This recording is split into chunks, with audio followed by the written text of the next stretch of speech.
subscribe to my channel.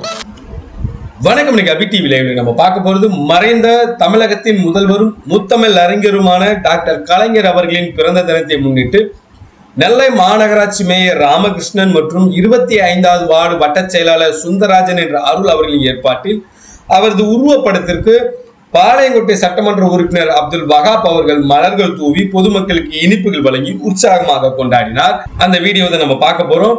தமிழகத்தில் மறைந்த முன்னாள் முதல்வரும் முத்தமிழ் அறிஞருமான டாக்டர் கலைஞர் அவர்களின் 102வது பிறந்தநாள் விழா தமிழகம் முழுவதும் கோலாகலமாக கொண்டாடப்பட்டு வருகிறது. அதன் ஒரு பகுதியாக நெல்லை டவுன் லாலாச்சத்திரமுக்கில் நெல்லை மாநகராட்சி மேயர் ராமகிருஷ்ணன் மற்றும் 25வது வார்டு வட்டச் செயலாளர் சுந்தரராஜன் என்ற அருள் ஏற்பாட்டின் பேரில் முத்தமிழறிஞர் டாக்டர் கலைஞரின் பிறந்தநாள் விழா வெகு விமர்சையாக நடைபெற்றது.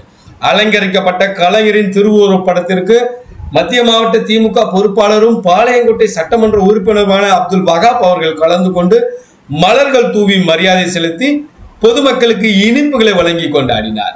இந்த நிகழ்ச்சியில் மாநகராட்சி துணை மேயர் KR ராஜு, மத்திய மாவட்ட துணை செயலாளர் SV சுரேஷ், தோமுசா தர்மர், வட்ட பிரதிநிதிகள், மேயரின் உதவியாளர் ஷேக் பிள்ளை, சத்யா, ஆறுமுகம், ஜாஃபர், இசக்கியப்பன் உள்ளிட்ட கழக நிர்வாகிகள் ஏராளமானோர் கலந்து கொண்டு தலைவர் கலைஞர் அவர்களின் உருவப்படத்திற்கு மலர்கள் தூவி மரியாதை செலுத்தினர்.